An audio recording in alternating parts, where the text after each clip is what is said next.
Olá, agora sim.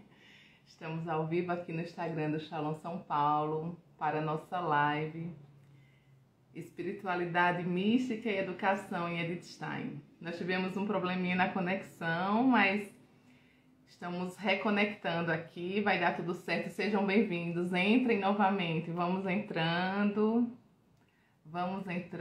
isso mesmo. Vamos entrando, bem-vindos, todos bem-vindos. Tá certo, eu acho que teve alguma questão na conexão, mas vamos entrando. Boa noite, muito bem-vindo. Bem-vinda, Giovana, bem-vindo, Peterson, bem-vindo, Meir, bem-vindo, Renato, bem-vindo, Cecília, bem-vinda, Evânia. Vamos entrando, vai dar tudo certo. Renato, eu estou te mandando. Boa noite, Gleice. Eu estou te mandando o convite, mas eu acho que você não está recebendo. É, vamos ver, Renato. Você precisa aceitar o convite. Faz o seguinte, Renato. Sai novamente e entra.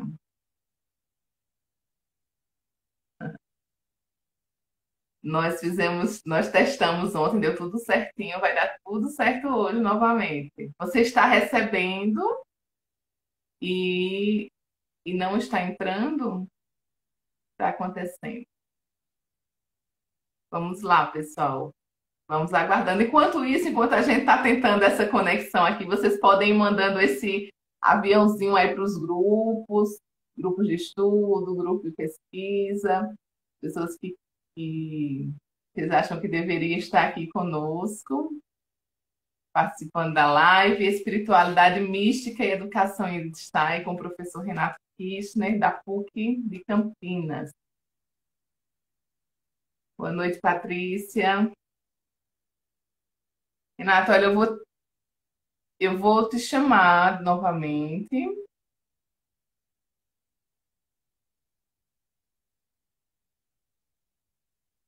Ó, eu estou te convidando. Vai aparecer um convite aí para você, você aceita.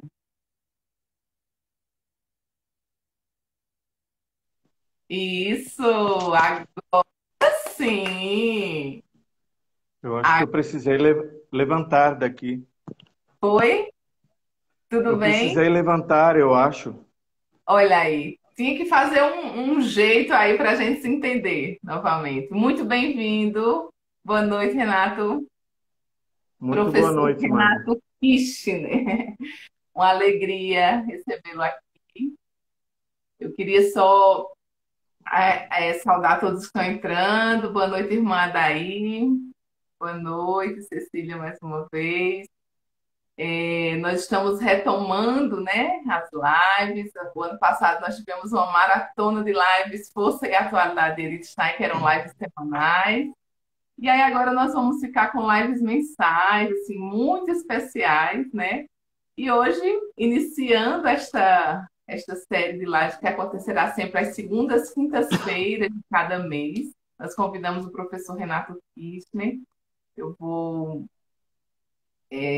apresentá-lo aqui brevemente, né, para a gente poder começar esse diálogo, essa conversa. Eu adianto para vocês que ontem nós fizemos aqui uma pré-live, um bate-papo inicial, e foi tão bom que nós só encerramos, porque primeiro nós tínhamos compromisso depois, e segundo, porque eu disse, não é justo uma conversa boa dessa e a gente não está compartilhando com as pessoas. Então vamos parar para a gente poder compartilhar tanta riqueza, né, com o nosso público das lives. Então, você que está aqui, permaneça conosco, fique aqui com muita coisa boa hoje para ser compartilhada. Então, o professor Renato Kirchner, coordenador do programa de pós-graduação em Ciências da Religião e diretor da Faculdade de Filosofia da PUC Campinas. Ele participou da tradução dos escritos autobiográficos de Edith Stein pela Paulus, inclusive, deixei aqui. Isso! Isso mesmo. E e recentemente publicou o artigo Vestígios da Trajetória de Edith Stein rumo ao Carmelo. Ele, claro, assim, centenas, dezenas de publicações, né? Muita coisa. Mas hoje nós vamos focar nessas duas obras, assim, né? Um pouco a partir dos escritos autobiográficos, das cartas de Edith Stein, a gente vai trabalhar um pouco sobre esse texto, né? Esse artigo sobre os vestígios da trajetória de Edith Stein rumo ao Carmelo, e depois nós disponibilizaremos no site para quem quiser ter acesso, quem quiser ler o texto na íntegra, né? Para a gente poder conversar aqui. Muito bem-vindo, boa noite. Vamos ouvir sua voz também. Primeiro dê sua boa noite, depois eu começo a te fazer algumas perguntas que eu tenho aqui para você. Vamos lá, então. Boa noite a todos, a todas que nos acompanham aqui. Para mim, Magna, é um prazer enorme que fizemos os testes ontem e foi uma pré-live bem longa, né? E então, eu agradeço realmente porque no ano passado, no ciclo de lives que vocês promoveram, né? Eu tinha recebido o convite e foi um excesso também de atividades. Eu, naquele momento, não é que não quisesse, eu realmente estava meio que nocauteado eu tinha coordenado um evento internacional, todo remoto, e então não era para ser, e está sendo hoje. Eu fico muito contente, Magna. E é um privilégio, né, estar, coincidiu provavelmente, né, de ser o primeiro, né, e eu estou aqui para a gente poder conversar e trazer uma série de informações, né, conhecimentos também dessa grande mulher que foi e continua sendo Edith Stein, né? Uhum, maravilha. Essas lives, né, agora esse novo formato, né, Espiritualidade Mística e Educação Edith Stein, né, nós temos a parceria aí da comunidade Shalom, né, a missão Shalom São Paulo, que está sediando aqui, junto com a Pastoral Universitária da PUC São Paulo, o site Edith Stein, Estudos Integradores da Pessoa Humana, né, nós temos o site, temos aqui o Instagram também, que é novinho, mas vocês podem nos seguir também, que nós vamos estar publicando, gerando conteúdo, também divulgando eventos no nosso Instagram também. Alguém perguntou aí onde ficará o texto. O texto vai ficar no site, né? O site é edithstein.com.br.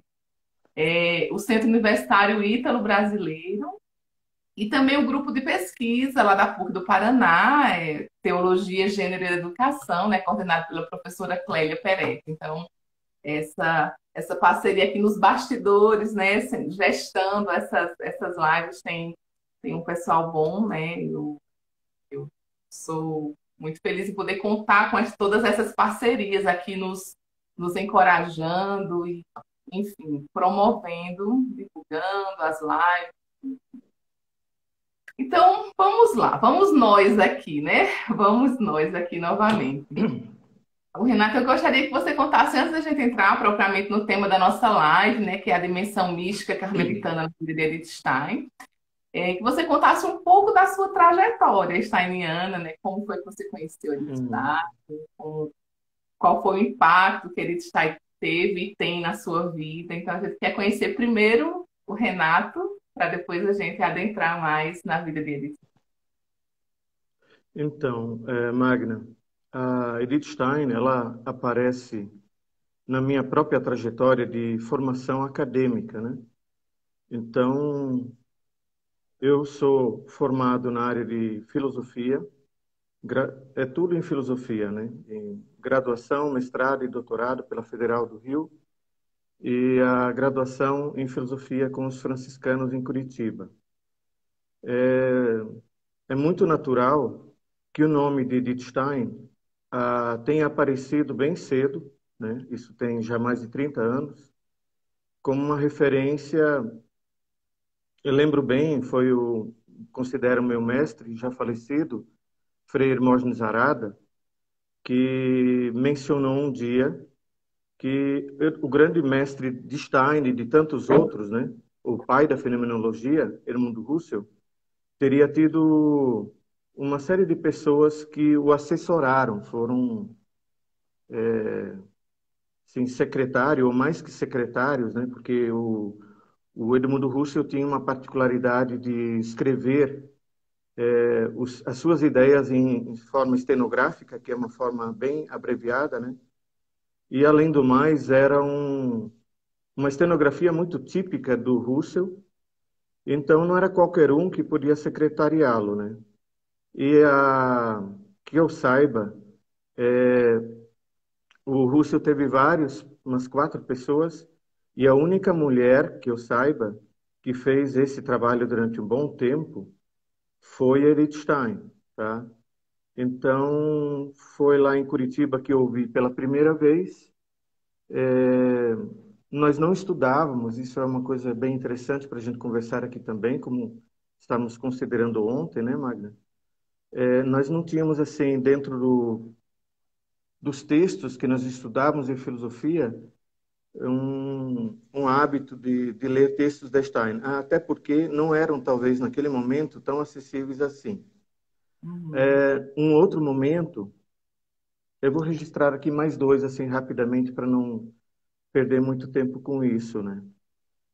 Um outro momento, eu lembro bem, na Biblioteca do Sagrado Coração de Jesus, no Instituto de Teologia em Petrópolis, quando então, depois da filosofia, eu fui para lá, eu tenho boa memória de ter pego da estante um determinado dia uma edição alemã do livro O Ser Finito e Ser Eterno, que é um tratado, um texto bem considerável e também foi só recentemente aqui traduzido e publicado no Brasil, né? Bem, um terceiro momento, e aí isso tem as suas particularidades, aí podemos talvez entrar em seguida nisso, tem a ver com a minha vinda para São Paulo. Eu vim trabalhar na Universidade de São Francisco e foi exatamente aqui onde eu estou agora, que é uma chácara onde inclusive me refugiei por conta da pandemia, né? E aqui foi feito todo o trabalho de tradução e revisão deste livro aqui, né? E Uhum. ficou na minha mão, e foi até, se der para usar essa expressão, se tornou meio que uma batata quente, isso, porque isso ficou muito tempo. Magna lembrava ontem, muitos queriam ver esse livro publicado e isso não acontecia. E isso durou cerca de quase 10 anos, né? E, enfim, ficou meio sequestrado comigo. A gente pode entrar em particularidades muito rapidamente, se você achar interessante, ô Magna. Renata, eu acho que uma particularidade assim que precisa ser dita é que você pegou esse livro assim do alemão, assim, ele já todo prontinho, né? E você só foi Sim, só tinha que digitar tudo, assim, mas estava todo prontinho já. Foi só uma questão tá. de tradução, não foi isso? Foi exatamente isso, Magna. Foi exatamente o Foi. contrário. Foi o avesso disso, né? Bem, aí tem uma particularidade bem interessante, que eu até trouxe aqui um outro livro. Quem traduziu este livro aqui, Edith Stein, como Ouro Purificado pelo Fogo, foi uma senhora, isso foi publicado pela editora Santuário, Maria do Carmo Volney, tá? E então foi o seguinte, como é que se deu o início disso tudo, né? Eu estava um dia aqui em casa, eu era coordenador de uma editora universitária, coordenava uma coleção chamada Pensamento Humano, que existe há muitos anos, e era coeditada Vozes e Educe, que eu coordenava. Então, para não ser importunado no excesso de demandas de gestão, eu fiquei um determinado dia, eu estava trabalhando numa revisão de uma tradução do Martin Heidegger, provavelmente foi o livro chamado Parmênides, que é o volume 54 da obra dele, e aí eu recebi um telefonema aqui em casa. De imediato, você está tão concentrado, de imediato eu nem entendi o que a senhora Maria do Carmo Volney queria, e porque eu pensei que ela estava propondo um livro traduzido já para ser incorporado possivelmente, né, na coleção Pensamento Humano. No Uhum. entanto, não era nada disso, tá? Porque ela tinha começado a fazer uma tradução. Então, uma parte dessa coisa toda, às avessas, né, Magna? E eu nem sabia, a princípio, em que situação eu estava. Então, Maria do Carmo acabou, acho que, entrando em algum detalhe, provavelmente, né? E depois quem ajudou a intermediar esse processo foi também, depois conheci, tive muitos contatos, aliás, muito me cobrou a finalização dessa tradução, a irmã Jacinta Turolo Garcia. Então, um determinado dia, esse material chegou para mim e tinha de tudo e mais um pouco. Assim, tinha disquetes, um monte, tinha coisas impressas, tinha uma parte manuscrita, eh, inclusive, o original não tinha. Eu consegui depois uma cópia para fazer o trabalho da tradução com a própria irmã Jacinta, tá? Agora, tem Uhum. só, o Magno, uma particularidade bem curiosa, né, que eu nunca esqueci. É, No final dessa ligação, eu não sei se foi 2009, foi antes de ir para a PUC, que eu fui para lá em 2010, a Maria do Carmo, porque ela acho que ficou meio. Ela tinha alguma referência, segundo a própria irmã Jacinta me disse depois, que a pessoa que tinha que fazer esse trabalho era eu, tá? Ou como de fato aconteceu. E aí no final da ligação, a Maria do Carmo assim, pensa bem, meu caro senhor, porque se você não aceitar, a Edith Stein virá de noite puxar o dedão do seu pé. E eu acredito até que ela veio muitas vezes puxar mesmo que eu não tivesse me dando conta disso, porque isso ficou realmente muito tempo comigo aqui. E depois, então, isso tomou um outro rumo, teve outras mãos do professor Juvenal, né, da Unifesp. Uhum. E, então, é uma tradução que, da forma como resultou, né, falávamos ontem, eu acho que resultou muito bem. Pena que, de fato, isso não veio num outro momento, tá, Magna? Veio no momento que devia vir, e olha quanta gratidão nós tivemos quando pegamos esse livro aqui em mãos, Renato.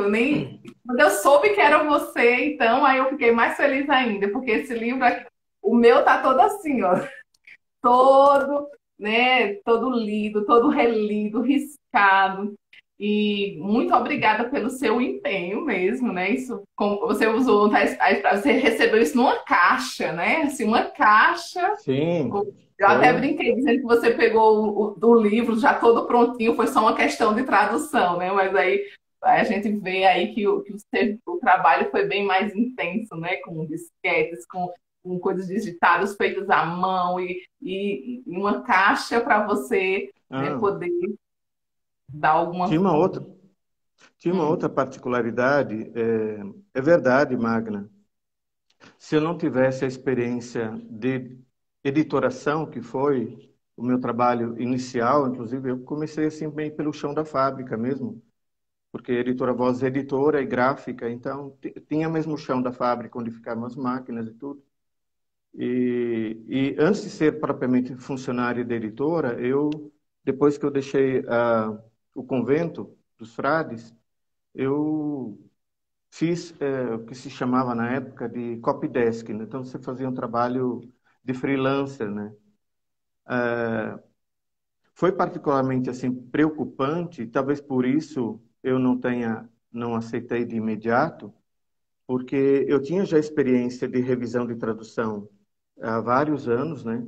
Em Petrópolis e aqui, em Bragança Paulista, porque a Maria do Carmo, ela não tinha feito a tradução a partir do alemão, que a irmã Jacinta, e com todo o direito tem que ser assim mesmo, né?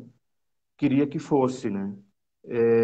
E ela tinha, então, uma tradução ou uma versão não total, parcial da tradução, a partir de uma edição francesa, que inclusive não, segundo assim outras pessoas com quem eu conversei depois, não davam tanto crédito para a própria para essa edição, inclusive, né? E assim tem outras edições como essa, por exemplo, né? Da Espanha e tem outra provavelmente na Espanha, né? Porque depois então na Alemanha foi feita uma edição por uma a abreviatura da edição é ESGA. Então, a referência tinha que ser esta tal de ESGA, né? Que é uma Uhum, abreviatura. uhum, Enfim, foi bastante trabalhoso mesmo, né? uhum, E, e claro, né? É importante dizer isso, né? Isso requeria muita dedicação, são 600 páginas. uhum, E em 2010, exatamente, eu fui para a pesquisa. uhum. Então, e docência, muita hora aula de todo tipo, né, em vários cursos. Então, foi um momento assim que as coisas ficaram meio que a contramão para dar continuidade. Só uma síntese para a gente não deter demais aqui nisso. Uhum, Mas é um trabalho cheio de cuidado e uma responsabilidade grande, né? uhum. Então, a Patrícia comentou aqui, né, que essa obra foi um divisor de água nas pesquisas steinianas no Brasil. De fato, né, a gente poder ter, muitos ainda vão poder ter acesso a ela, né, mas de fato a gente poder ter em mãos, assim, né, essa autobiografia vai abrir caminhos para muitas outras pesquisas. E eu começaria aqui, né, pegando no teu texto, uma citação que você fala e o Juvenal fala, né? Assim, por que tão importante uma autobiografia, né? Por quê? Né? O que é que tem essa autobiografia? É só para a gente conhecer mais Edith Stein, é só para a gente saber a vida dela, ela contando as coisas da vida dela, né? Não é só uma curiosidade, né? Mas não, né? O Juvenal fala que Edith Stein aproxima-se mais do estilo antigo, que se observa em Agostinho de Hipona, por exemplo, e menos de narrativas centradas no sujeito individual, típicas da modernidade e da contemporaneidade. Com efeito, a autobiografia de Agostinho, As Confissões, é a apresentação do itinerário pelo qual o indivíduo, Aurélio Agostinho, bem datado no tempo e situado no espaço, chega a universalizar-se, quer dizer, a encarnar a seu modo o sentido absoluto que ele encontra e que mostra ter agido desde o início, não apenas da narrativa, mas de toda a existência do autor, né? Uhum. Então, o Juvenal aqui, que você cita no seu texto, que isso é a abertura, né, da autobiografia, né? É, ele vai aproximando o estilo de Edith Stein, esse estilo de Santo Agostinho, né? Esse estilo, a pessoa que está ali falando, mas o indivíduo que se universaliza, né? Então essa beleza, essa riqueza, né? Realmente do relato da Edith Stein. Né? É, pegando o gancho do que a gente falava, a irmã Jacinta tinha, como estudiosa e também tradutora da Stein, que era e continua sendo, ela tinha uma ideia bastante, ela tinha uma determinação grande, Magna, de que este livro, não só porque ele é o primeiro volume das obras completas da Stein, mas ele tinha que ser publicado primeiro. Ela Uhum, tinha essa convicção. uhum, Bem, de fato, eu acho que o Juvenal, ele acentua, por isso eu pego isso, ele tem esse texto também de apresentação, embora tenha também um texto da própria irmã Jacinta com a Ângela Alisbelo, né? uhum, Mas o Juvenal, então, tem um texto sobre o sentido, o seu sentido biográfico, isso está no título, né? uhum, E aí ele faz uma ressalva, Magna, que é bem importante, né? E, na verdade, porque nós poderíamos fazer uma pergunta. Sendo uma autobiografia, em que medida ela se diferencia de possibilidades de autobiografias, né? Então, o Juvenal chama bem a atenção que ela não se compara com a autobiografia do Rousseau, nem da Simone de Beauvoir. uhum, É, então, qual é a particularidade? E aí, digamos, a irmã Jacinta tinha toda a razão. É, primeiro, seria uma primeira resposta, um comentário, né? Ah, bem, em geral, qualquer autobiografia, ela é escrita por alguém, mas nesse caso, tanto Agostinho quanto Stein, é, por isso é autobiografia, né? A biografia é escrita por outro, né? Mas e no momento posterior da vida, tá? Só que isso ainda é dizer pouco, porque a particularidade das Confissões de Agostinho, para quem conhece, bem como desse livro da Stein, é, ela, ela vai trazendo à tona toda a interioridade. Eu acho que essa daria para dizer isso numa expressão muito rápida, mas o perigo é a gente assim achar que respondeu tudo. É toda a interioridade de uma busca muito pessoal dela, que para quem estuda Stein vai percebendo isso ao longo dos anos de leituras e estudos, né? Onde ela revela a alma de uma busca interior muito grande, né? Eu acho que isso, inclusive, é um elemento, realmente é um elemento central que a leva ao encontro de Teresa d'Ávila. Mas esse já é um outro ponto, talvez, da nossa conversa aqui. Uhum. Então a gente vai chegar, né, nessa parte da Teresa d'Ávila, né, que é meio que o cume, né, o ápice já o fim da vida da Edith Stein. Uma trajetória bem inusitada, né, de uma judia, filósofa, né, que se torna depois carmelita, né, uma trajetória que não segue uma coisa assim muito óbvia, né? Mas eu queria que você falasse um pouquinho sobre esses antecedentes de Edith Stein para essa chegada no Carmelo, né? A gente sabe que a vida de Teresa causa um impacto muito forte, ela deseja tornar-se carmelita, tem um impacto. Ao ler os escritos de Teresa d'Ávila, o livro da vida, ela chega a dizer encontrei a verdadeira fé, né? E passa a desejar entrar para o Carmelo intensamente, né? Ela faz várias tentativas até conseguir. Mas o que antecedeu esse encontro de Edith Stein com Teresa? O que antecedeu essa entrada para o Carmelo, né? Vamos falar um Então, pouquinho desses antecedentes.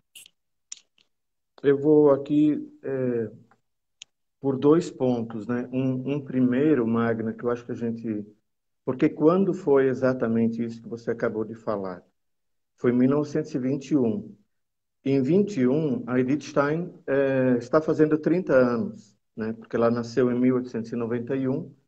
Então, é uma pessoa bastante madura. Assim, ela não foi batizada primeiro criança e outra, né? Como ela era de uma ascendência judaica, uma mudança de religião ou conversão, como nós quisermos, já era algo bastante inusitado, embora não, até onde eu sei, a família não fosse tão praticante assim, mas a mãe, sobretudo, mantinha presença e frequentava os cultos, como a própria Stein a acompanha na última vez que ela está na casa da mãe. Agora, eu acho que uma outra coisa importante que acabou gerando uma certa determinação também da irmã Jacinta, como traduzir o título, conforme a Edith Stein provavelmente deixou, né? Veja só, poderia ser assim, né? Uma autobiografia da Stein, mas não. No alemão está assim. Aqui acabaram tirando o da, mas no alemão está assim: da vida de uma família judia. E outros escritos autobiográficos, porque tem alguns anexos, né?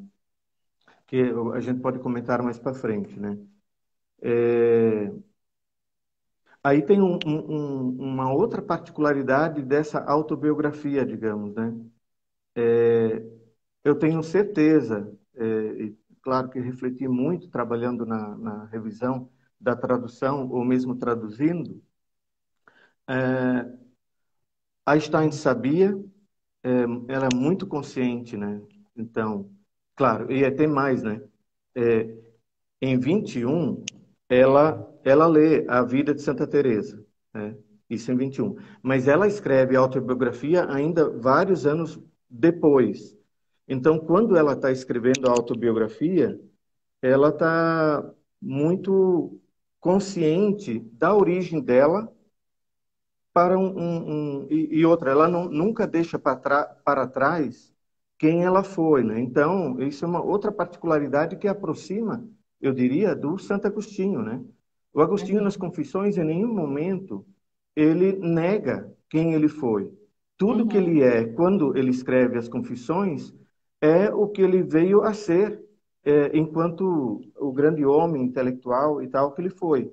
E em Stein, eu vejo que isso não foi muito diferente, né? Enfim, a Stein é uma mulher, né, que lá pelo volta de 1911, ela está se formando, né? E ela tem, então, se você perguntou por os antecedentes, né? A, a Stein, embora ela venha de uma família, talvez que não tivesse uma inserção acadêmica, mas ela acabou se inserindo nesse meio, né? E se formou com muita determinação, né? Ela estudou história, germanística, latim e grego. Ela correu atrás disso e foi muita dedicação. Isso aparece sempre, né? São elementos da própria formação dela que acabam aparecendo na autobiografia. Bem, eu estava pensando também aqui, importante dizer, Magna, que essa, essa, essa trajetória, é, claro que depois talvez você vai para algum outro passo assim, né? Einstein é uma pessoa hipersensível. Eu diria até que a tese dela, que foi sobre o problema da empatia, né? Aliás, é bem curioso, né, Magna? Nós passamos a usar muito esta palavra exatamente durante a pandemia. Então, as pessoas são empáticas ou são antipáticas, não são empáticas. Isso é uma palavra que passou a ser usada do ano Uhum. passado para cá Uhum. muito no nosso cotidiano, inclusive, né? Mas o Uhum. tema da Stein é sobre a Einfühlung, segundo o alemão, né? E, bem, ela mesma, ela não teria nunca estudado um tema, digamos, acadêmico, teórico, se isso não se refletisse profundamente no modo de ser dela, que aparece a todo momento, me parece, né, na autobiografia, né? Então, uma forma, assim, pode ser meio exagerado dizer, né, mas não é uma forma minha de falar, e, né, tudo que ela pesquisa e sente é ela mesma encarnada. Eu acho que isso dá para dizer com certeza. Uhum. Isso mesmo. Então, você falou daí do término dela da graduação, né? A formação dela, depois ela vai estudar, né, com o Russell. Aí vem a Primeira Guerra Mundial, né? Ela serve na Cruz Vermelha, né? Tem toda essa sua trajetória, né? Como voluntária na Cruz Vermelha. Você quer comentar alguma coisa sobre esse aspecto do tempo de Eu, voluntariado, né? eu acho importante realmente. E quando veio o convite para esta live, se teve um momento assim que eu tive lendo muito por alto, porque é uma parte consideravelmente longa. Longa. Da, é longa, são dezenas de páginas. Aham. Então, ela relata, é incrível como essa mulher tem memória e deve ter marcado profundamente ela enquanto uma experiência voluntária. Isso é importante observar, né? Ela foi como voluntária na Primeira Guerra Mundial, para que seria, nós também passamos a usar esse tipo de instalação hospitalar agora por conta da pandemia. Isso é um hospital de campanha, de guerra. E não é uma vida fácil lá, não, né? Uhum.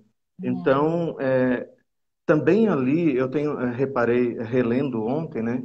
Ela tem uma hiperdedicação, uma sensibilidade incrível para situações que muitas colegas dela Uhum. ou não tinham paciência, porque você pensa, por exemplo, ela relata isso, por exemplo, né? Tem gente que não tem a habilidade, nem paciência, nem concentração para aplicar uma injeção, por exemplo. Mas num hospital de campanha de guerra, se imagina as diferentes situações das pessoas que entram e saem. Então, ela descreve isso de forma muito detalhada mesmo.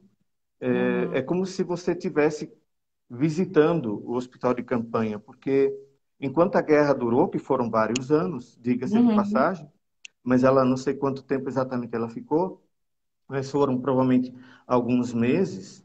Uhum. É, tanto que ela recebeu um dos irmãos e uma irmã durante essa estadia lá. Uhum. É, então, essa experiência da Cruz Vermelha, é, do ponto de vista estritamente assim humano da Stein, claro que isso para qualquer pessoa, mas da forma como ela relata na autobiografia, foi uma experiência muito marcante. E é importante observar as datas, me parece, o Magna, porque ela já estava estudando o próximo do Russell, já estava fazendo a tese, ou enfim, porque ela seguiu para Freiburg em 1916. E foi por esse Uhum. tempo aí que isso tudo aconteceu, né? Uhum.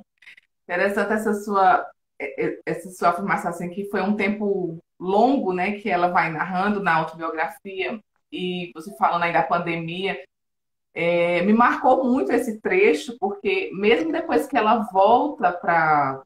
Ela serve um tempo lá, ela interrompe, né, o doutorado dela para ir servir na Cruz Vermelha, depois volta, continua, mas o pano de fundo da Primeira Guerra está o tempo todo na narrativa. Então, às vezes ela está falando alguma coisa da tese, dos estudos, daqui a pouco ela para falar de um companheiro que morreu, de alguém que sofreu. Então, a guerra passa a ser um pano de fundo assim de várias páginas. E, então, parece que o tempo todo interrompe.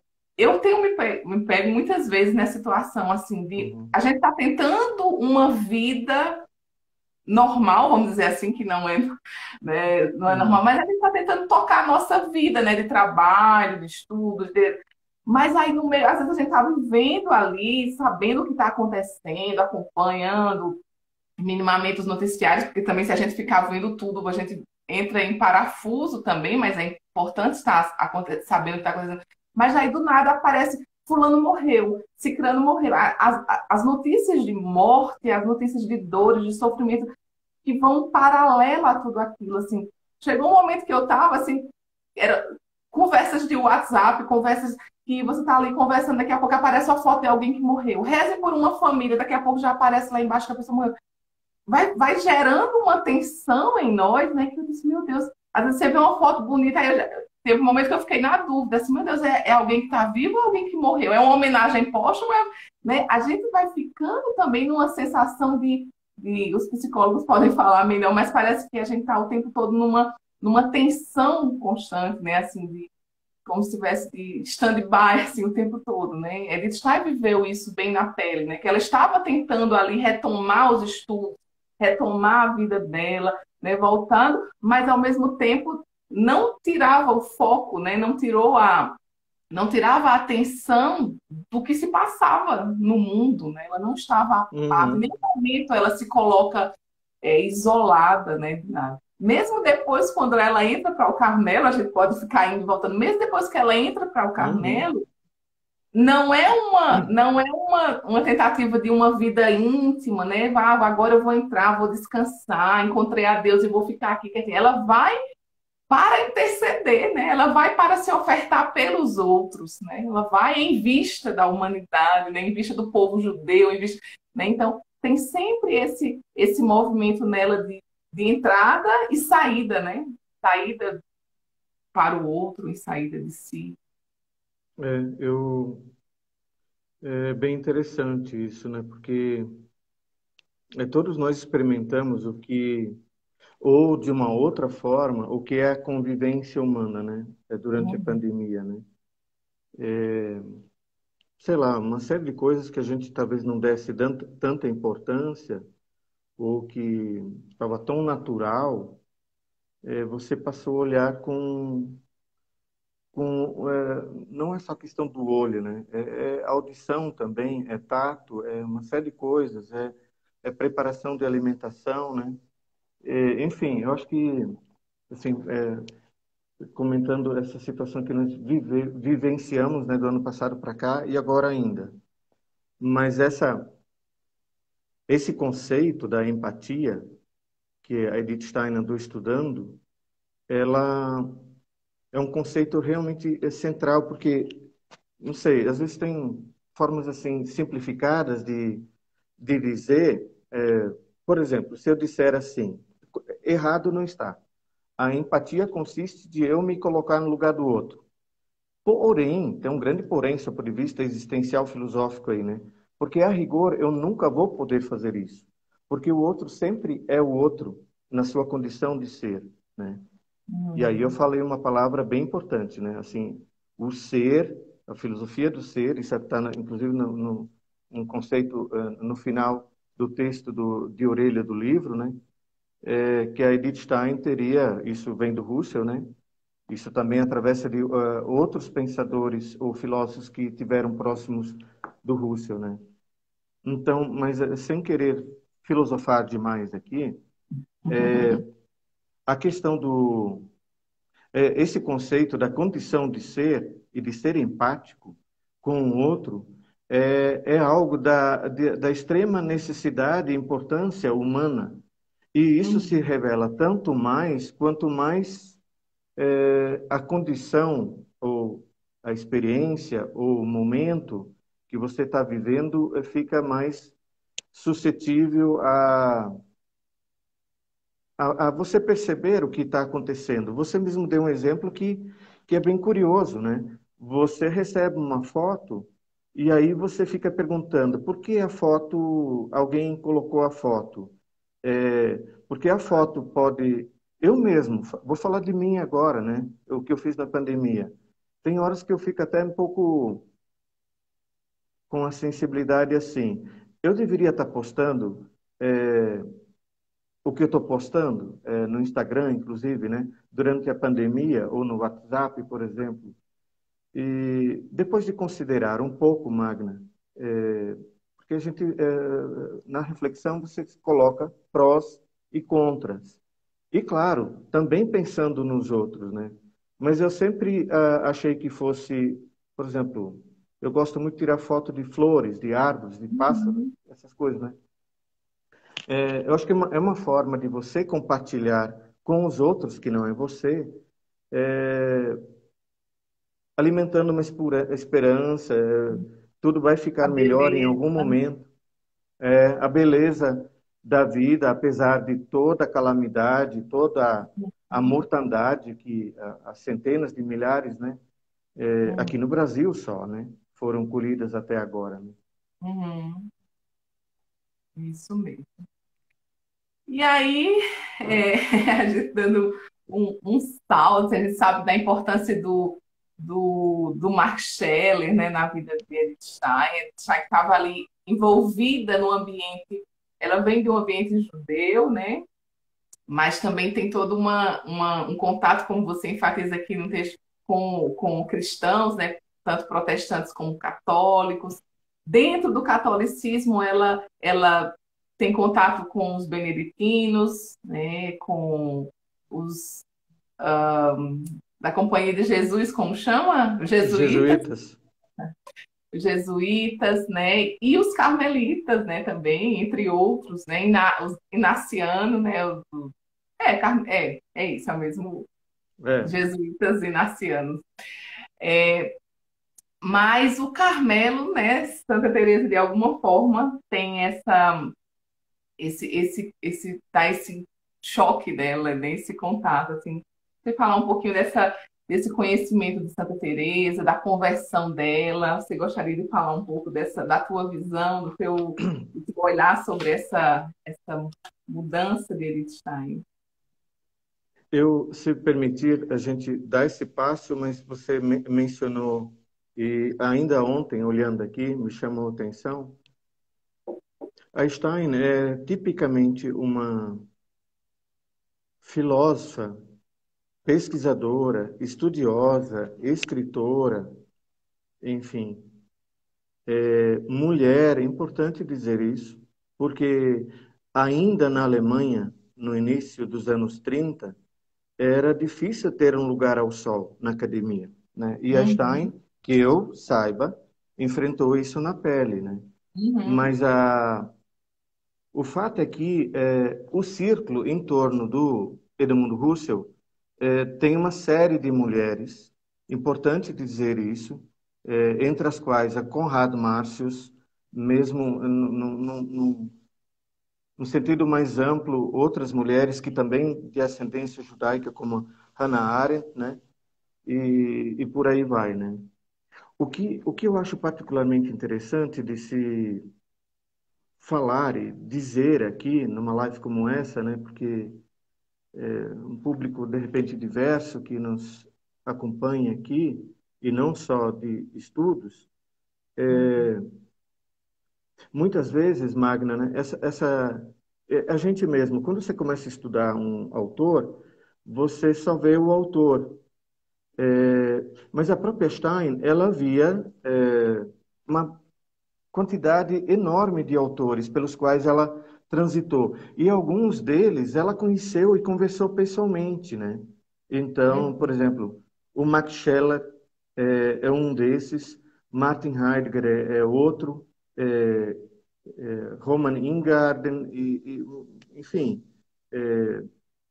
vários desses assim, né? Então, um outro que acho que faleceu por volta de 1911, por aí, que teve uma grande influência, né, nas ideias ou nos autores em torno da fenomenologia, William Dilthey, por exemplo. Então, ela é alguém que lê, é, tira suas conclusões, se posiciona contra, de forma muito natural, né? Por exemplo, né, aí a gente pode realmente dar outro passo aqui.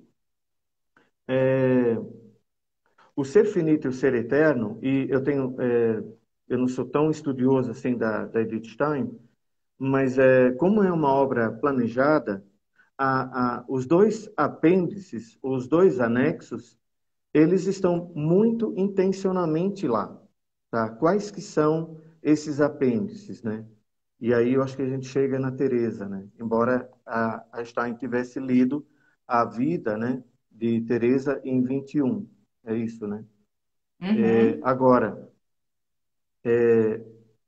quais são esses dois apêndices? Um é um comentário sobre o Castelo Interior, que é um texto central da mística carmelita, né? Essa é uma edição aqui da Realizações. Tem um belo castelo na capa, né? Uhum. E, e um outro anexo, mas eu não gostaria de focar para isso. Tem uma série de resenhas críticas, muito analíticas e críticas, de quatro textos do Martin Heidegger. Então, e é bem curioso, nessa época, o que essa mulher está fazendo? Ela, como você falou antes, né? Ela não está recolhida no Carmelo e esquece o que acontece, né? Ela está tanto concentrada do que a vida do Carmelo e a vida monástica, digamos, exige, certamente, mas ela está fazendo uma série de outras coisas, né? Tanto é que ela provavelmente era uma pessoa bem atípica naquele meio, né? Aliás, é bem curioso, né? Que a própria abadesa se confia algumas tarefas, inclusive em relação à vida mosteiro, a, sei lá, de escrita, ou de traduções que ela fazia também, né?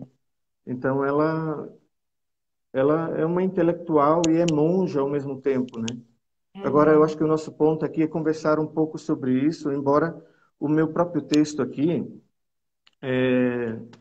depois eu posso circunstanciar um pouco o que levou a isso, né? Uhum. Eu só quero dizer aqui para as pessoas que estão nos assistindo que vocês quiserem depois fazer alguma pergunta, né? Podem colocar aqui nessa interrogação, porque fica mais fácil, porque senão fica subindo.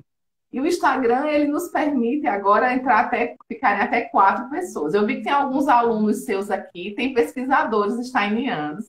Então, se vocês desejarem também, a gente pode daqui a pouco abrir aqui um pouquinho para vocês entrarem Uhum. aqui na live com a gente e fazer a pergunta direto para o Renato, ou fazer algum comentário. A gente pode fazer essa coisa ainda mais interativa ainda. É só clicar no vídeo, né? Ou então dizer aqui, eu quero entrar, Magno, eu quero fazer meu comentário aí ao vivo. Você entra aqui, faz seu comentário e Uhum. sai.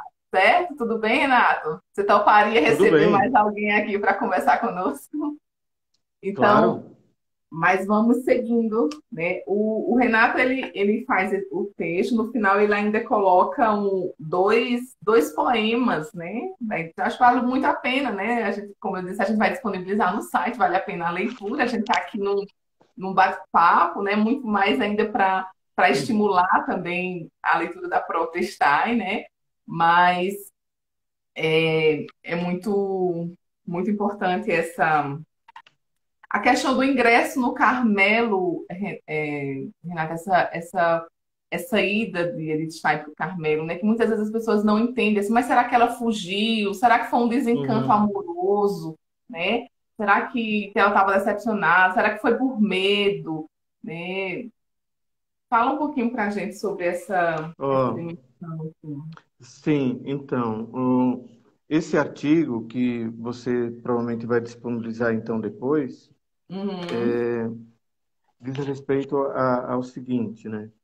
Nós realizamos um evento na Católica de Portugal, uhum, no início do ano passado, e foi lá que eu ouvi pela primeira vez, como eu falei ontem, né? uhum, Do Covid. E então eu estava lá em Lisboa, mas o Covid estava na China ainda. uhum, Isso foi final de janeiro, início de fevereiro do ano passado. Bem, uhum, nós promovemos um evento lá, Hermenêuticas do Feminino, e como eu ia participar do evento que nós promovemos, aliás,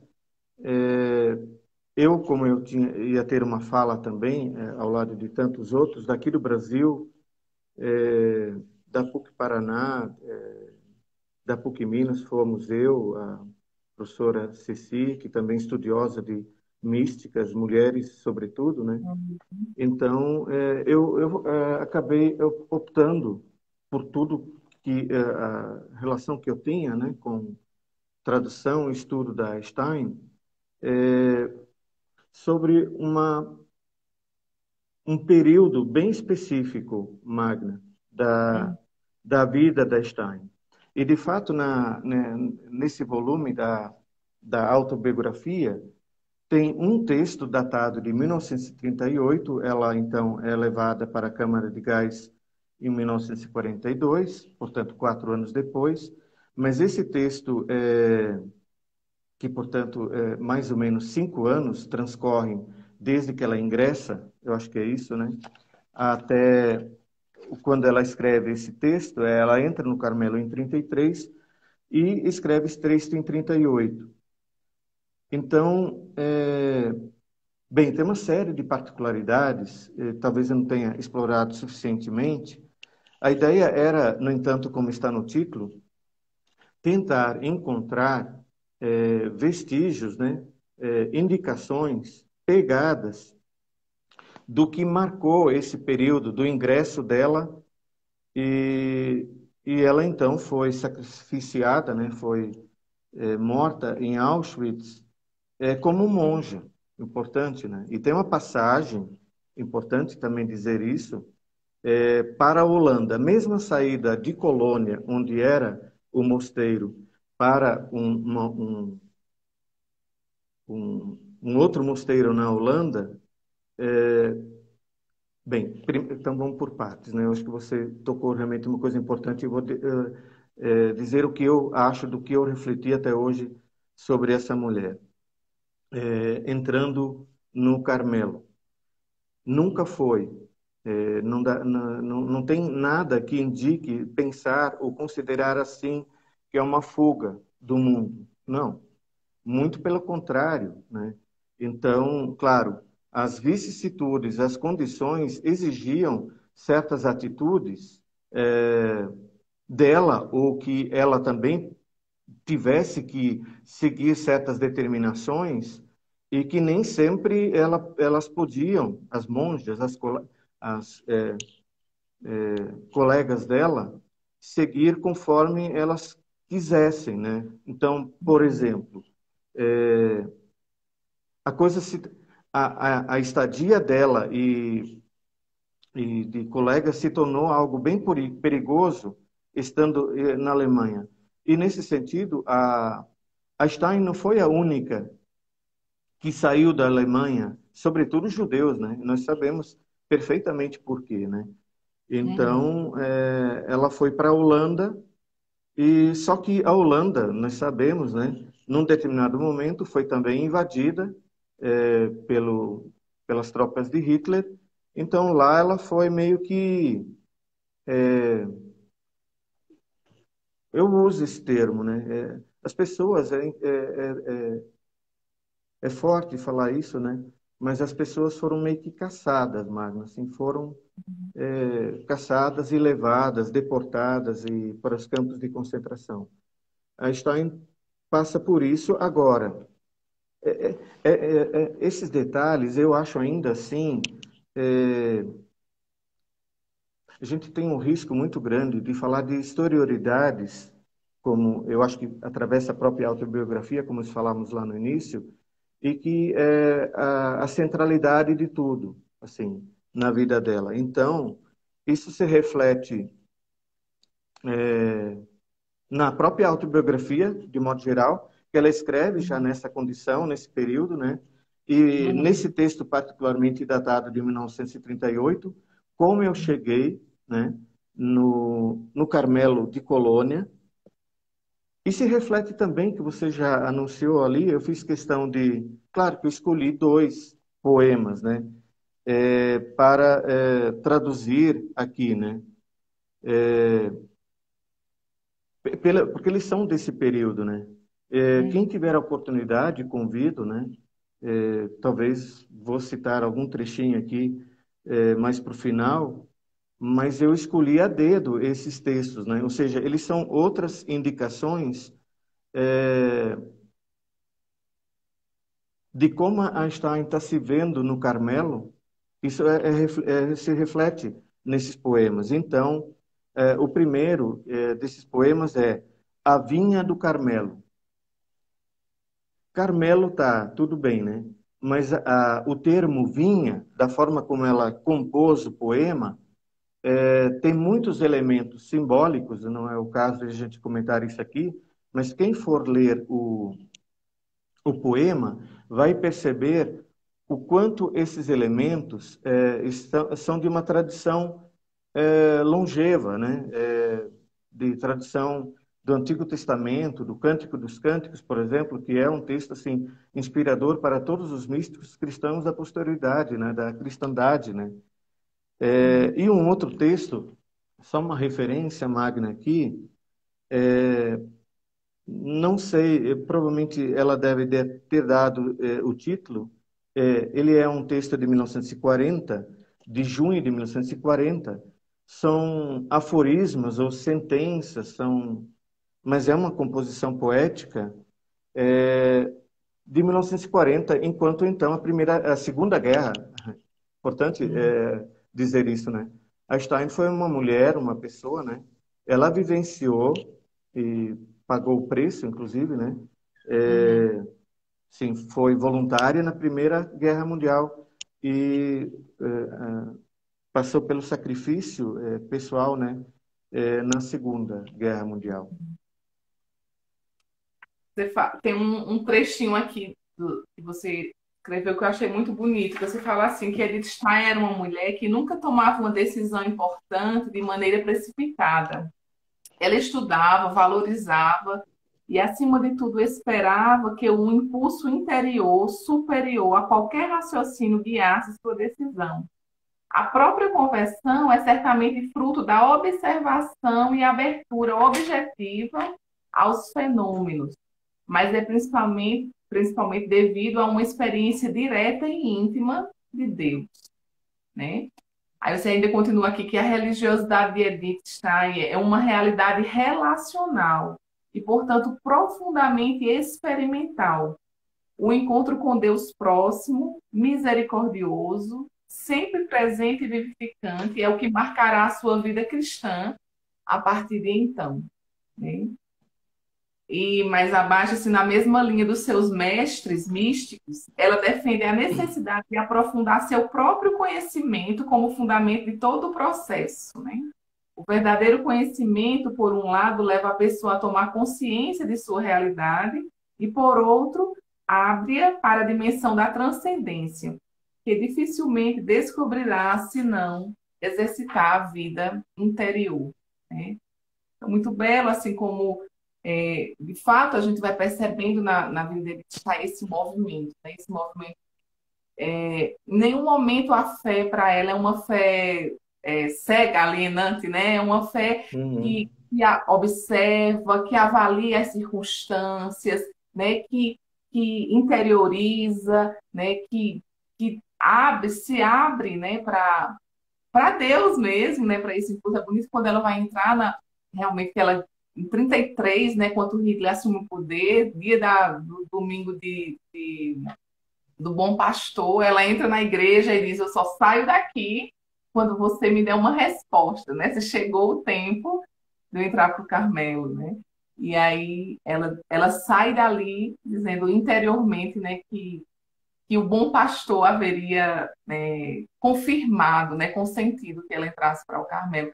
Então, era essa mulher que estava ali atenta, né, tinha seus desejos, tinha seus medos, tinha, né, mas estava ali buscando, né, observando os acontecimentos de uma forma muito lúcida, muito consciente, né? Então, é muito belo, né? A exemplo de tantos desses místicos que interferiram, mas Santa Uhum. Teresa, de modo especial, que, que leva cada vez mais a essa experiência íntima, essa relação de amigo, né? Um Deus que é próximo, um Deus que é amigo, né? Então, certamente deve ter marcado muito, né, a vida dele de Stein também. O Magna, Igor está dizendo aqui, grande professor, doutor Renato, sempre bom te ah, escutar, uma honra ter sido seu aluno. Opa! tem vários alunos, né, provavelmente estão acompanhando aqui, alguns, que acabaram, por incentivo ou por menção em aula, né, de fato eu levei, como eu tinha falado no início da nossa live aqui, né,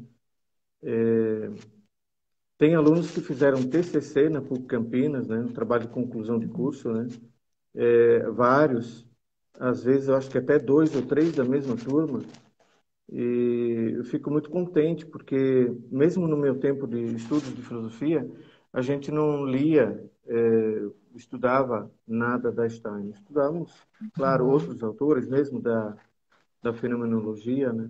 O Igor foi uma dessas pessoas, desses uhum, alunos, né? uhum, Mas teve vários outros, né?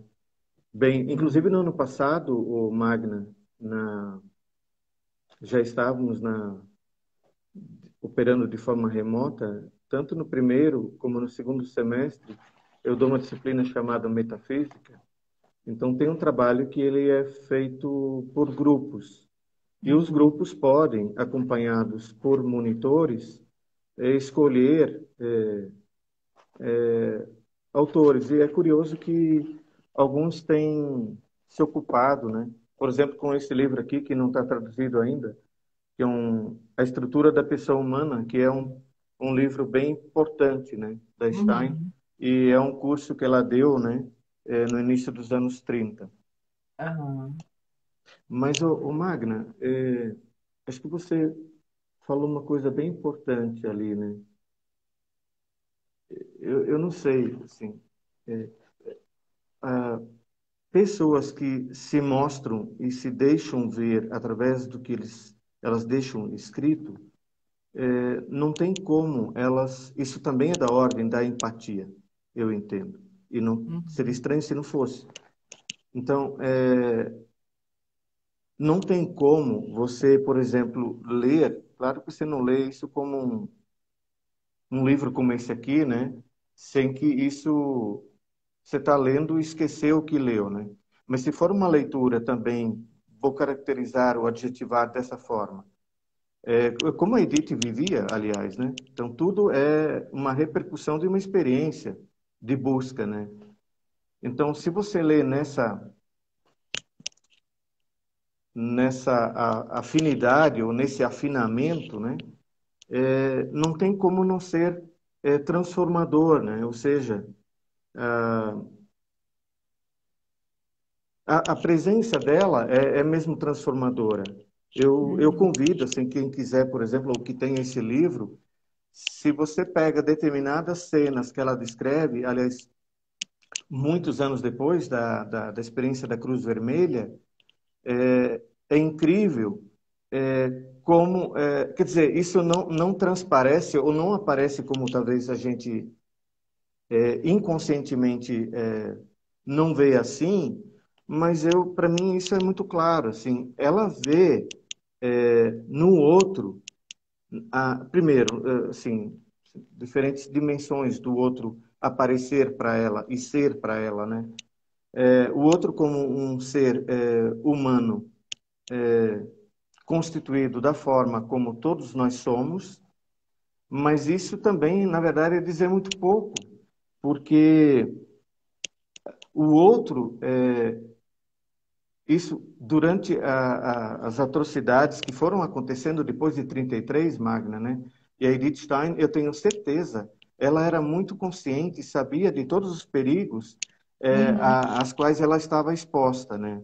Uhum. É claro, mesmo isso foi provavelmente um problema pessoal para ela, na medida em que alguém, digamos, né? Eu sou o abade, eu sou o frade, eu sou o guardião da casa, eu sou o formador e alguém aparece e quer ser seminarista, quer ser padre, quer ser frade. Ah, uma das perguntas inevitavelmente que vem é qual é a condição, assim, qual é a motivação? A palavra é qual é a Uhum. motivação fundamental? Não me parece, aí estou repetindo uma ideia de outra forma, dita de outra forma aqui, não me parece em nenhum momento que a motivação da entrada dela no Carmelo fosse, de alguma forma, estranho a um desejo muito íntimo e pessoal dela de ser monja. E isso Uhum. foi crescendo, se intensificando durante uma década, talvez, Uhum. até um ponto onde, então, isso se tornou mais, digamos, pelo contexto e tudo mais, favorável e então ela foi para o convento, né? Foi para o mosteiro em Colônia, né? Uhum. Então, absolutamente, né? Ela não fugiu para o Carmelo, não. Com certeza. Você fala assim que ela, Edith entra no Carmelo como uma mulher madura aos 42 anos e em pleno crescimento e amadurecimento interior. Eu quero falar desses 42 anos porque eu estou nos meus últimos dias de 42 anos. Opa, Domingo eu completo 43. Então, quando você fala que ela entrou no Carmelo com 42 anos, meu Deus, ela tinha a minha idade quando entrou no Carmelo. Então, só para mim é uma idade marcante essa dela, uma mulher madura aos 40, em pleno crescimento e amadurecimento interior. Eu quero isso também para minha vida. é verdade. Qualquer pessoa que se aproxima, né, Magna, de uma mulher, de uma pessoa como Stein, acaba tendo esse desejo, né? É Eu não verdade. tenho dúvida, assim, esse texto aqui e outros tantos, mas isso aqui tem uma centralidade, são muito importantes, né, para ela, Uhum. né? É. A obra de Teresa d'Ávila inteira, assim, é um convite, é um mergulho mesmo, né? O que você diz de Edith Stein, eu diria de Teresa também, né? É difícil Uhum. você se encontrar com a obra de uma mulher como Santa Teresa e de alguma forma não ser impactado por ela, né? O impacto que Edith Stein sentiu não foi gratuito, né? É de fato algo muito impactante mesmo, assim, é muito profundo, né? A, a Maristela, ela está falando aqui, professor Renato, parabéns pela fala. O senhor poderia falar um pouco da relação entre filosofia e teologia nas obras de Stein? Quase nunca os escritos desta monja são fáceis de ler, né? Então, há essas Teresas do Carmelo, né? Aqui as meninas estão comentando aqui. Mas em poucos minutos seria possível falar sobre essa relação de filosofia e teologia nas obras de Teresa, de Edith Stein. Então, como é que é o nome dela? Vamos ver aqui. Estou voltando. Opa. Eita. É a Maristela. Ah, Maristela. Desculpa, Maristela, pra não dizer o nome errado, aí fica feio, né? Aham. É, Maristela, infelizmente, ou ainda não. Aliás, a sua pergunta pode ser uma motivação para me dedicar em alguma vertente da obra de Stein que eu pessoalmente não conheço tanto, tá? Mas de qualquer forma, eu vou comentar até onde assim vai o meu alcance de compreensão das coisas por ter estudado, estudo, é a minha ocupação há 33 anos de filosofia,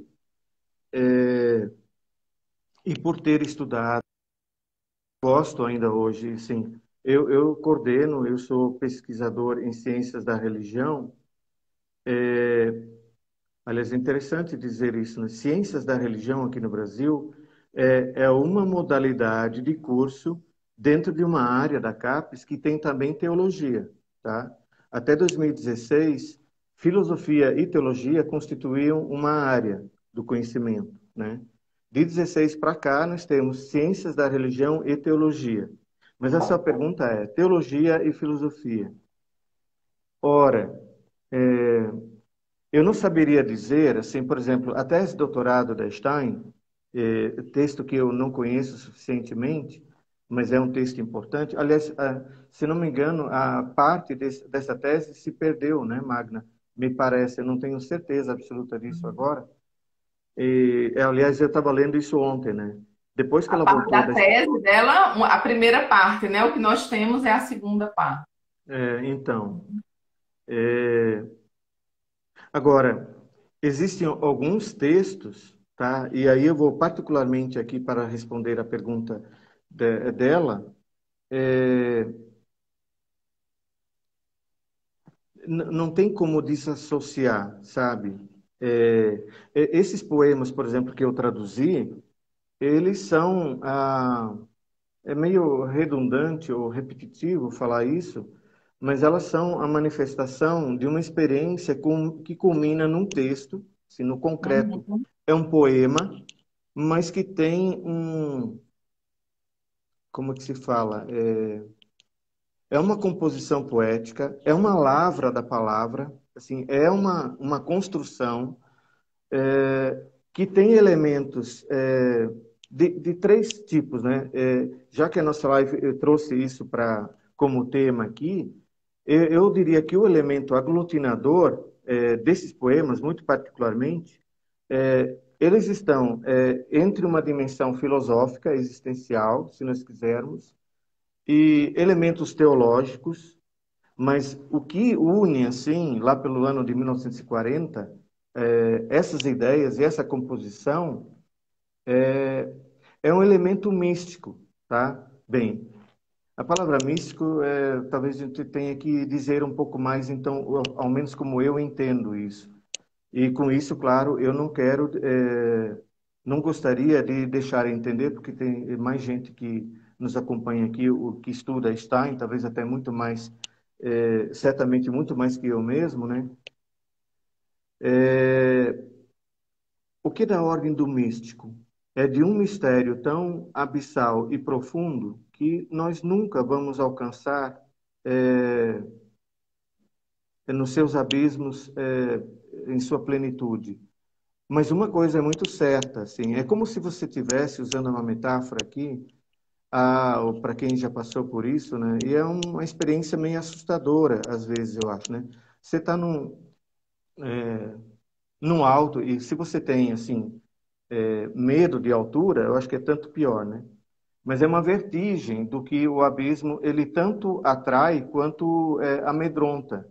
Mas ele não deixa de ser, ao mesmo tempo, essa experiência não deixa de ser, ao mesmo tempo, uma experiência bela e encantadora da profundidade do mistério, tá? Então, a Stein, ela, seguindo um pouco do que a Magna estava lendo, que é uma forma minha de dizer no artigo, ela foi intensificando isso cada vez mais, né? É importante também dizer, né, Magna, porque isso exatamente é uma exterioridade, né, da mística enquanto experiência humana, né?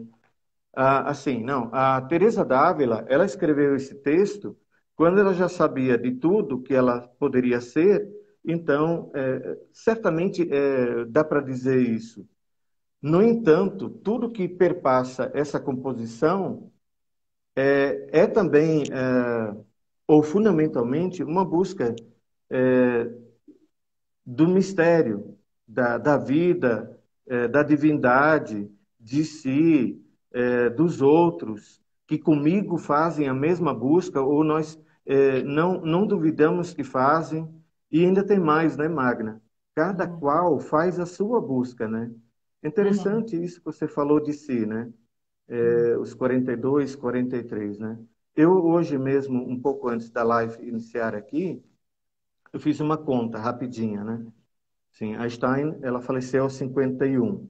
Eu vou fazer 55 este ano. Uma pessoa, não é a quantidade de anos que decide, que resolve, que, que dá um desfecho, sim, do ponto de vista lógico e matemático, a existência, a experiência da vida. Não, assim, a gente já nasce suficientemente maduro e velho para a morte. Então, essa condição está sempre muito próximo, né? Uhum. Enfim, eu não sei até que ponto eu respondi a pergunta, mas o elemento místico eu acho que é um aglutinador de outras dimensões, que na verdade não dá nem só para restringir a filosofia e a teologia, Uhum. mas, enfim. A Patrícia comentou aqui que Magna sempre pensou isso também. De 42 ela ingressa no Carmelo e Teresa aos 40 sai para peregrinar em renovação das fundações, né? Vai reformar. Então, acho que isso diz muito para nós mulheres de 40. É isso mesmo. Patrícia. Tem muitas mulheres de 40 aqui na live. Aí aqui tem, falando aqui, a Zeneide, aos 54 as voltas com a metafísica, fenomenologia, ontologia, muito bem, aos 54 aí, prendendo as voltas. Parabéns pela apresentação, professor Renato.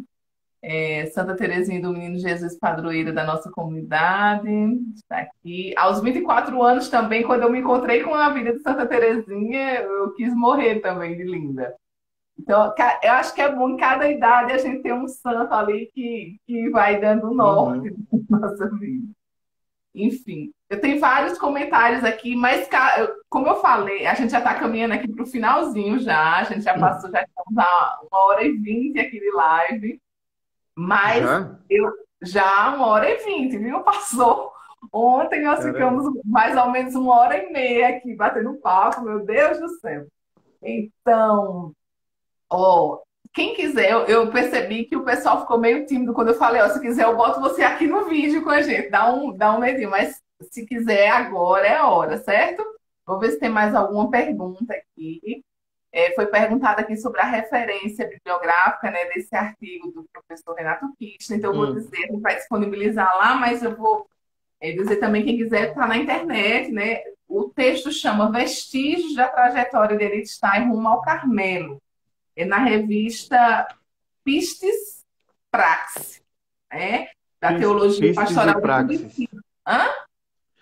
Pistes e Praxis é uma revista do programa de pós-graduação em Teologia da PUC Paraná, que é o programa onde a Clélia está, né? Que é uma estudiosa de mão cheia, de grande busca da Edith Stein, a Clélia Peretti, Isso né? mesmo, a professora Clélia, que está também aqui, né, incentivando as lives, faz parte aqui da nossa equipe.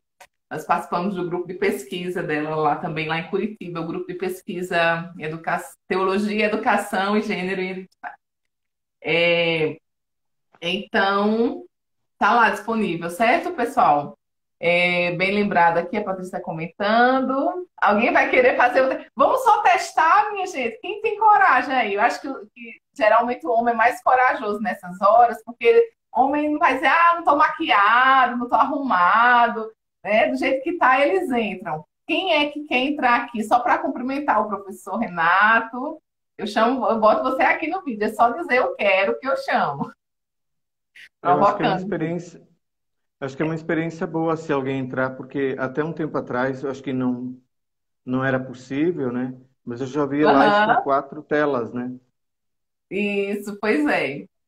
Alguém quer tentar? Quem é que vai ser o corajoso ou a corajosa aqui? Só para gente dar os avisos finais aqui. Se quiser fazer alguma pergunta, algum comentário, o pessoal está elogiando bastante aqui. Parabéns. Você não quer parabenizar assim diretamente? Tem parabéns até aqui em espanhol, né? Parabéns pela apresentação, onde se pode encontrar outro vínculo entre filosofia e teologia, na visão que tem a estrutura da pessoa humana. Na estrutura da pessoa humana é a obra, né? Assim, eu penso assim que depois da conversão de Edith Stein, né, todas as obras dela, assim, pelo menos as principais, nós vamos ver bem essa essa visão aí, né, de filosofia e teologia começam a andar juntas, né? Se antes não tinha essa marca, né, era mais uma marca filosófica, mas depois, né, ela vai trazendo. A filosofia faz parte da vida, continua fazendo parte da vida dela até a última obra, que é a Ciência da Cruz, mas a teologia e a filosofia vão ficando lá. Cecília, aperta nessa câmerazinha, Cecília. A Cecília quer entrar, coisa linda. Aperta nessa câmerazinha que aparece na tua tela, que você entra, que aí eu tenho como te adicionar. Eu não sei se eu tenho como convidar, peraí. Também para mim é novo. Ai, ai, Experimenta vamos aí. entrar ao vivo com Cecília. Vamos ver se dá certo.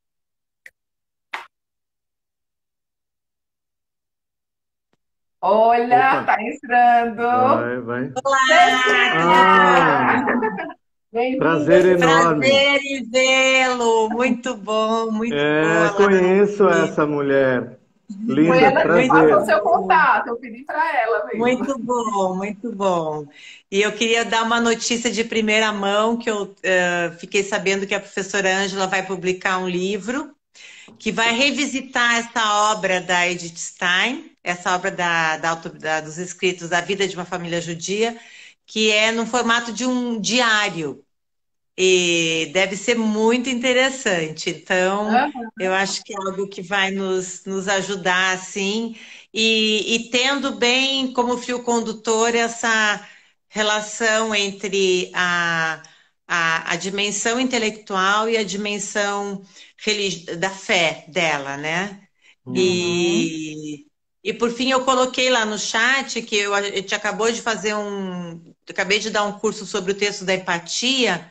E é muito interessante que já no final da empatia de Stein, ainda, né, quer dizer, ela já estava ficando balançada pelo exemplo do Max Scheler, do Russell, né, do Reinhardt, e ela termina a tese da empatia dizendo que não tinha ficado claro para ela, né, essa relação empática que as pessoas que ela admirava diziam ter com os espíritos, ou seja, com Deus, com os anjos, e que ela certamente seguiria nas pesquisas dela estudando a consciência religiosa. É muito interessante que ela Uhum. não separa, né, a dimensão da consciência da dimensão da religiosidade, né?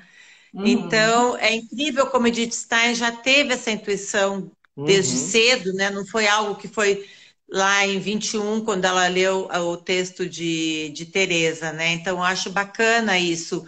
E se a gente realmente seguir o relato da vida dela, a gente percebe que ela tem isso já desde criança, né? Uhum. Primeiro, essa vivência da vida interior, né? Que é o que Agostinho vai dizer que que é lá que se encontra Deus, né? Embora ela não encontrava Deus, ela já tem essa vivência lá com 7 anos, ela já começa a se analisar e ver do seu temperamento, ver que ela causa muito constrangimento na família e tentando modificar seu próprio temperamento, sua dimensão psíquica, né? E ela diz que ela percebe que já naquele momento a razão começou a ocupar o primeiro lugar na vida dela, ou seja, né? Embora a gente tenha a dimensão psíquica, reativa e tal, mas a razão com muita determinação, né? Acho que daí ela também se identificou com Teresa por causa disso também, né? E aí com bastante determinação ela já vai trabalhando essa sua interioridade, né? Então, de certa Uhum. forma, ela já vai preparando durante a sua vida esse espaço para que depois ela possa encontrar com Deus nele, né? Uhum. Então, eu acho Muito, muito, muito bacana. Sua muito família também está obrigado. assistindo, viu, Renato? Pessoal aqui da família, Sim, mandando um abraço eu para sei. você. Então, Ai, estou tudo bem. pessoal lá de Santa Catarina, eu vi uma cunhada entrando e possivelmente outros, né? Isso Que É, mesmo. bom. bem, Cecília, Bom, acabando a pandemia, vamos nos encontrar pessoalmente, né? A gente prometeu, a Magna também. claro, Então, a Por com Cecília enquanto, certeza. é estamos só no virtual. Não, apresentando. Diga, desculpa. Fala, Renato. não, eu acho que, Cecília, no meu texto eu fiz assim um recorte temporal e procurando vestígios, indícios, né? Essa referência que está, eu não conheço, como já tinha falado, né? A fundo, de perto, esse texto Da da empatia. empatia, né? Mas ali tem de fato uma indicação, né? É, Uhum. assim, são vestígios, né? Do que ela de Sim. fato vai intensificar e que é uma busca de si, né? Acho que dá para dizer isso, né? Acho que a internet da Cecília deu uma travada. Vocês estão me vendo? Tá me vendo, Renato? Ah, sim. Sim, Voltou, Cecília. voltou. Isso mesmo. Muito bom. Então, a Cecília é idealizadora e corresponsável pelo site, né, de Digitais Estudos Integradores da Pessoa Humana, né, e também agora do Instagram, né, nós somos Junto com a companheiros. Magna, com a Patrícia e a Emanuele. A Patrícia está aqui junto conosco, enfim, ela faz parte também dos bastidores dessas lives. Eu aproveito que você falou da professora Ângela, eu já quero dizer que a professora Ângela vai estar fazendo live aqui também, aceitou o convite, ela vai estar em agosto, só que a gente vai fazer num horário diferenciado, porque lá é à noite, enfim. Mas a Sim. gente vai avisando. A live como vão ser lives mensais, né? Essa aqui é a de maio, vai ter junho, julho, aí de agosto é com a professora Ângela Lisbeth. E a Cecília já se Pode comprometeu em contar traduzir. comigo para traduzir. Então, esse formato aqui vai ser maravilha, né? Então, vai dar Legal, né? certo. Ah, é verdade, para tradução, muito bom. Dá para Muito entrar até bom. 4 pessoas. Então, a gente já fez um ótimo Aham. teste aqui hoje para ver. Tá certo. Bom, não vou Olha, roubar a cena, gente. Tchau, um Não, grande beijo, foi um prazer Cecília. enorme te ver aqui. prazer, prazer, Renato. Obrigada. Prazer é Muito todo bom botar meu. o seu texto no site. Eu não sei como sair, Magna, sem Vamos atrapalhar. ver. Aí eu acho que você. Vê aí, ó, clique em algum lugar para ver se tem algum xizinho aí para você, porque não tem aqui para mim. Não, só E tem para voltar. Não. vamos. Oi, Bom, oi, vou ter que ficar Inês. aqui. Eu acho que eu vou Como ter que se fechar. chama? Se eu apagar, Ah, vou fechar todo mundo. vivendo e aprendendo, né, Magda? É, estamos aprendendo juntos. Tenta sair, Cecília. Você sai da, como se você estivesse saindo da live, assim, para ver se. Tá, ok. Abraço, Inês. Então é isso, minha gente. Por aqui nós vamos encerrando, né?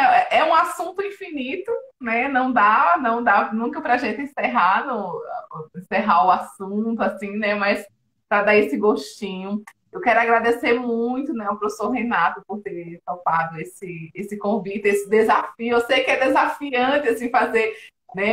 Quem está acostumado a dar aula, dar conferência, né? Fazer esse formato assim, mas foi bom bater esse papo contigo, Uhum. né? A sua contribuição, mesmo se não quisesse fazer live, não quisesse fazer nada, mas a sua contribuição, ó, aqui, seus textos, né, já valem muito, muito obrigada mesmo, né? Valeu o sacrifício, há de dar frutos, né? A sua vida, a sua dedicação, seus esforços, né? Foi muito bom conhecê-lo pessoalmente. A gente acabou se conhecendo ontem, né? Mas foi Foi, uma foi alegria ontem. realmente muito, muito grande saber que na PUC Campinas nós temos um professor como você. E é isso. Quero te agradecer por isso. E agradecer também as pessoas que estão nos acompanhando, que permaneceram aqui conosco, que vão assistir essa live depois, enfim, mas é sempre um privilégio tê-los aqui conosco, ao vivo. Agradecer à Pastoral Universitária da PUC São Paulo, ao Centro Universitário Ítalo Brasileiro, ao grupo de pesquisa da PUC do Paraná, coordenado pela professora Clélia Peretti. E eu quero, antes de passar novamente a palavra para você, para a sua despedida, só anunciar que a próxima live será dia 10/6, né? Então, sempre às segundas, quintas-feiras do mês, nós vamos ter live, certo?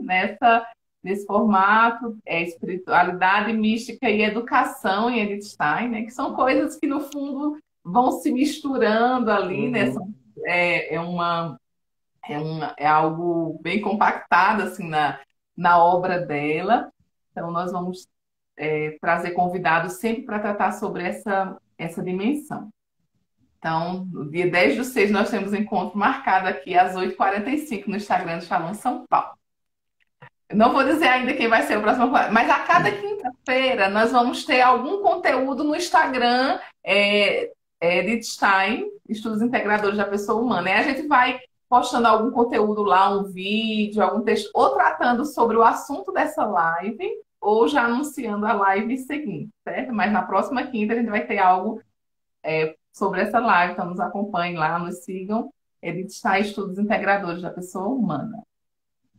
Ok, Renato, suas considerações finais. Bem, deixa eu só fazer menção ao artigo, para quem for olhar depois, até meio que justificando porque isso termina assim. É meio abrupto, porque são referências do próprio livro da autobiografia, uma da página 555 e outra da página 558.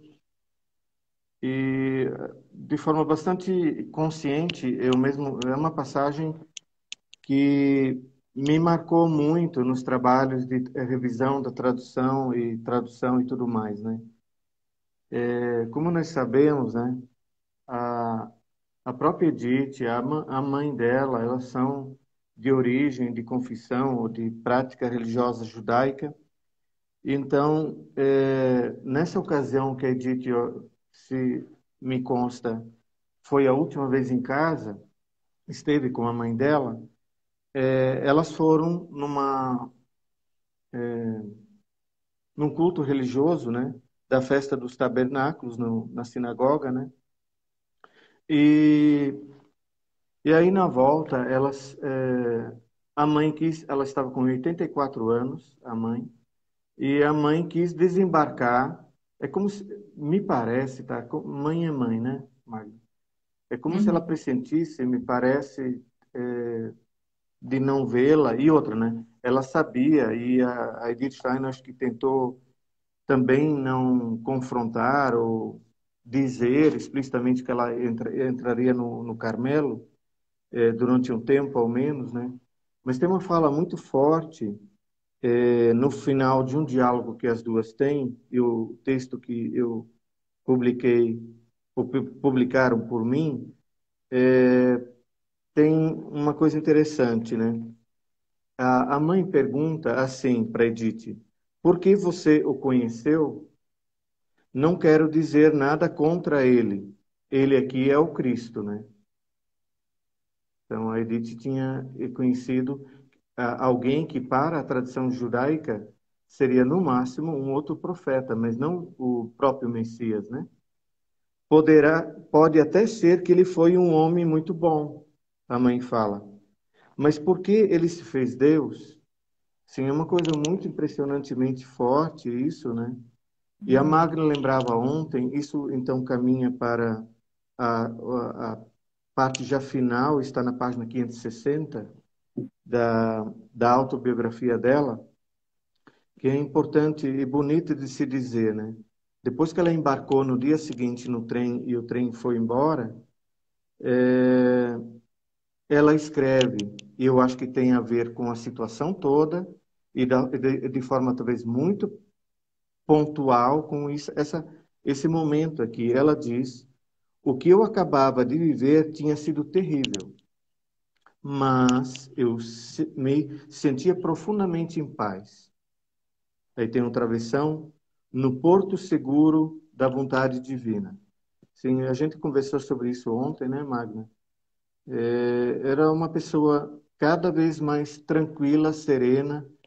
Eu acho que tem relatos, inclusive, se não me engano, de outras pessoas que viram ela embarcando, né, no trem que as levaria para Auschwitz, e aí tem uns relatos bem interessantes.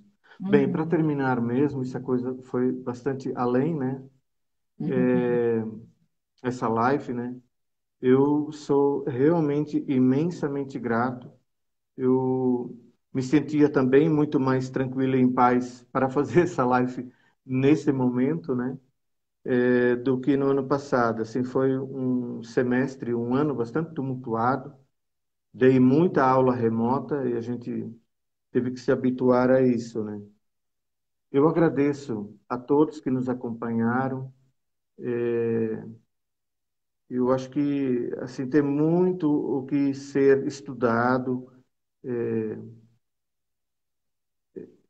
conjuntamente, né? Eu tenho prazer enorme de saber que nós estamos próximos, só que agora pela live, remoto, né?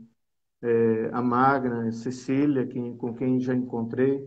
Vocês não estão distantes de Bragança Paulista, então.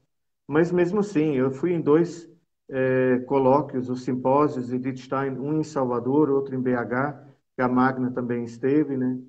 Então, são momentos como o da live hoje, né, que a gente pode, de forma remota, inclusive, que a tecnologia maravilhosamente permite, né? Isso, Uhum. né? Eu agradeço de novo e muito Uhum. obrigado, Magna.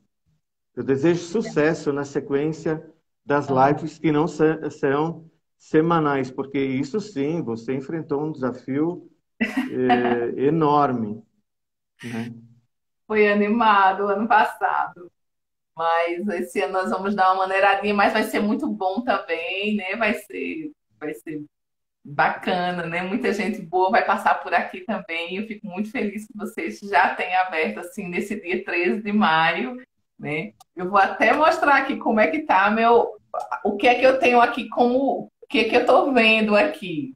Peraí. Você tá vendo aqui? Na minha frente, Nossa Senhora de Ah, Fátima. sim. E Não aqui é tinha. uma foto minha aqui de casamento, porque hoje eu estou completando. Oi, oi, hoje estou fazendo aniversário de Sim. casamento. 9 anos de casado, dia 13 de maio. Para... E quero celebrar também, Parabéns. celebrando aqui na live também. Hoje, meu esposo é médico, hoje ele está de plantão. Então, de qualquer forma, falaram assim: por que você não desmarcou a live para ficar com seu marido se meu marido está trabalhando? Mas, muito bom. Amanhã ele vai estar de folga e a gente aproveita um pouco mais. Mas eu quero Claro. dizer que essa data é muito bela, né? A gente, a princípio, ia fazer dia 6 a live, mas ficou para hoje. Mas agradecendo também a Nossa Senhora de Fátima, né, pela a beleza dessa mãe, né, Nossa Senhora. Hoje também completa 40 anos do atentado de João Paulo II, né, que ele sofreu aquele atentado na Praça de São Pedro. E, enfim, um dia muito bonito para a gente começar essa série aí de lives. E eu agradeço mesmo por você estar aqui Ô, conosco. ô Magna, foi em 81, então, o Foi em atentado. 81, foi. Em, Hoje oit- o João Paulo II veio ao Brasil, foi em 80, foi? veio em 80, isso mesmo. Foi, né? Para o Congresso Eucarístico. Onde você estava nessa época, Renato? Eu, em 80, eu estava em casa. Em 81, eu fui para o seminário. Uhum, 81. Portanto, uhum, já tem bons anos, né? Eu era uhum. um, eu era um guri, como se diz na minha terra.